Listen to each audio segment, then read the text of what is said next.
Hello, puck lickers. So that was a pretty fun draft. Had some good laughs. Guys not knowing how to draft a player. Guys panicking on only having a minute to make a pick. That's standard for these kind of leagues. So the fact that guys are panicking and like, why we only have a minute for a pick? Honestly, pure comedy on my part. Really, we're laughing our asses off here. But yeah, you guys made it. So now it's about managing your team as the year goes on. So here's just the little things I want to go through and help you guys. So click on my team. All right. You click on my team. Boom. You see Jesus Price in all his glory. Probably the best team in the league. Not going to lie. So you got here, like that's just Yukon Fantasy. That just goes to the home page. Your watch list, I'll get in order or let you guys know in a bit. Waiver order. So that says because I was 15th overall, I get a higher waiver order. So I'm second out of 16. So any guy that's on goes through the waiver process, I get second priority. Meaning that if the only guy that right now is Ted, he's number one waiver order. So say he puts in a waiver order for the same player as me, he gets priority and he would get that player through waivers. So whatever your ranking is, that's where you'll land. That's your chances of getting a guy on waivers. So go to team settings. This is just a little pet peeve of mine that a lot of guys did. So you'll notice I put on mine, location, Jesus, nickname Price. Hence why my name is Jesus Price and not Team Jesus Price. So a lot of guys, the location will say team and then they'll like make their name like, sorry, Grant, I'm going to call you out. But Grant says Team Panic at the Disco. Just put Panic there and then for location and at the disco. So it's not Team Panic at the Disco. Just a little pet peeve of mine. Kind of just drives me crazy that guys always have that in their name. But hey, I did it too, so what do you do? So you'll see here, current matchup. Okay, so if you click current matchup, that's who you're playing right now. So I'm playing Team Hook'em. I'll get you to box score. It's going to take some load. So in my team, like when you, on the app, I can see like my weekly limit, but I can't figure out on the computer here on where it shows on terms of your team. So if you want to know where you're at in terms of max games played, because remember you can only play so many players, if you click on your box score, and again here you'll see week one box scores, so you can click through, see how other guys are doing in their matchups, stuff like that. It's just fun. So if I'm on box score, you'll see Jesus Price versus Team Hook'em. That's our score right now. But if you look under, it says game limits. So currently I've played 13 out of 43 games played. The 43, I think I got it set at 60 for a regular week, but it's at 43 because it's a shorter week, so they automatically do that. So that's where you know where you're sitting in terms of games played, right? So my games limit, if you guys want to know. On the app, you can just do it. You click on your team, and then you click on your team icon, and it shows the information. But here, I can't find it right now, so I do apologize. I'll try and get to that. So yeah, back to my team. So this is important. So you can set lineup. Okay, so set lineup. Obviously, Wednesday and Thursday already played. So today, here's my lineup. I got to make sure, okay, I got 3 guys playing. They're in my starting lineup. Boom. You look at your bench. Sometimes it'll show like, see how it says San Jose 8:30. So if you look at your bench, it'll say, like if it's like, say Edmonton was playing tonight and it's like whatever, at Calgary. It's like, oh shit, he's in my bench. I better move him to my starting lineup to here. Doesn't really matter. It's not, he doesn't play Ty Ratty, so it doesn't really matter. I'll just save it. Actually, it automatically saves this year. Got to watch out for that. So yeah, that's how you do that. Move your guys around, make sure they're in their starting lineup. Because if you have a guy that's playing and you have him on your bench, you don't get those points. So I'm not going to really say that too much because I'm sure guys are going to fuck that up. So you go set lineup. Okay, so I click on Saturday, tomorrow. Looking through, make sure these guys are all playing. They're all in my starting lineup. I have nobody other than Christian Dvorak, who's injured. And then I have 3 goalies playing on Saturday. I mean, guys probably like realized I got 3 goalies for a reason. Got a lot of trade bait for guys that only have 1 goalie. Yeah, so maybe we want to look at Jesus Price for making a trade. Anyways, so you can only start 1 goalie, so boom, I got Devin Dubnyk against Vegas. I might actually go Mike Smith against Vancouver Saturday, to be honest with you. So then you can click, go to set lineup, check out Sunday, boom. All right, make sure everybody's playing. Make sure everybody that is playing is in your starting lineup, and then boom, you can go next week. So every week matchup is a Monday to Sunday. Okay. So what I've been telling guys is what I like to do is Sunday evenings, I'll take 15 minutes and just make sure I set my lineup for the week. Now, obviously, you're going to tinker it through the week. Maybe you got guys that are injured. Maybe you make a trade. Maybe you pick up a guy, whatever. Remember, you have 3 acquisitions you're allowed a week. Trades don't count on that, so you can make like 1,000 trades a week. There's no limit on trades, but acquisitions in terms of picking up free agents, I'll get into that in a second. So literally, you see here this little calendar. You can click here, choose, just click on the dates. So you could literally set your entire lineup for the entire season if you want to. But like I said, I usually do it every Sunday night just to make sure my guys are like I have a full roster, and then you tinker it as a week. If you want to get back to today, you press today and it gets you today on where your lineup's at. Now I want to talk about manage IR. So here you can see set lineup. Beside that, it says manage IR. So this is really important. I didn't really tell guys about this going in the draft because, hey, it's just a little secret, little strategy that I wasn't going to share before draft because, hey, I had to learn on my own, so you guys have to too. So you see here, I moved them in my IR, these guys. I'll just activate them for purpose sakes. So see, now they're at my bench, it says slot bench. So they're IR eligible because it says IR beside them, or I'll say O for out.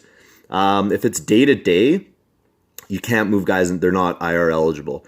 Now, this is really important because, hey, look, so Christian Dvorak, going to put him to my IR. All right, now Michael Neuwirth, going to put him to my IR. So currently I have 0 IR spots available because you only have 2. So I have Christian Dvorak and Michael Neuwirth in my IR. So they're not on my bench. And then you want to make sure you press done so it saves it, right? So now when you look down again, okay, Christian Dvorak's back in my IR and Michael Neuwirth's back in my IR. So this is important because now I just open up 2 spots. So see how it says bench empty? So now I have 2 extra bench spots where I can pick up guys because the IR is great because if you have injured guys, you put them on IR and you're able to pick up new players, especially when you have 4. The max goalies you're allowed to have is 4.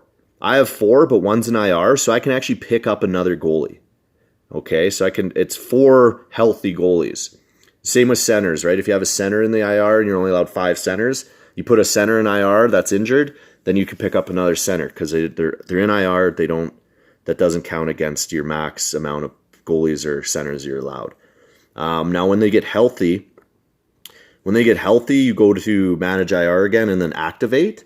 But the thing is, if you have a full roster and you have guys on IR who are not IR eligible, so they'll say like day-to-day or healthy, that's fine. They can still be in your IR, but you can't make any acquisitions until you get those guys out of your IR because they'll say can't make acquisition because an ineligible player is in the IR. So you have to activate them off your IR.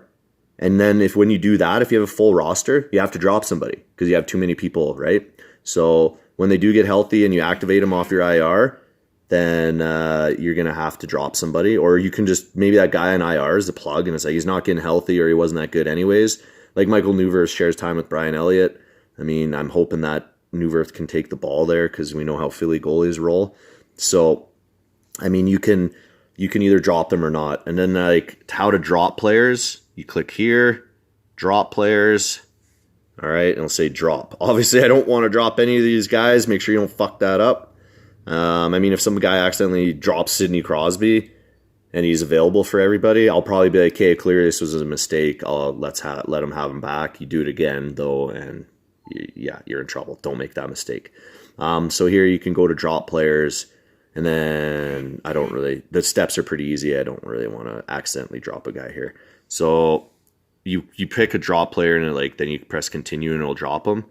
Cancel. All right. So now, hope that explained it. So now to add player, I can go to add player, or you can just go to players and add players, same. So click add players. All right. Now, because a draft was just done, anytime a guy gets dropped, he'll go through waiver process, meaning that everybody has a chance to submit a waiver claim for him. So here, let's just say I want to get fucking the figure skater in Edmonton, Yamamoto. So I press claim. Okay. And then if my roster's full, it'll say, see adjust roster. If my roster's full, I'll have to drop somebody to pick up a guy, right? It is how it is. You can't have, exactly, there's a limit on how many bench players and so forth you can have. So you drop, whatever, say I just press continue though, because I don't have to drop a player. See, so confirm transaction, confirm, okay. So I conditionally add Yamamoto, and then where should it should be here.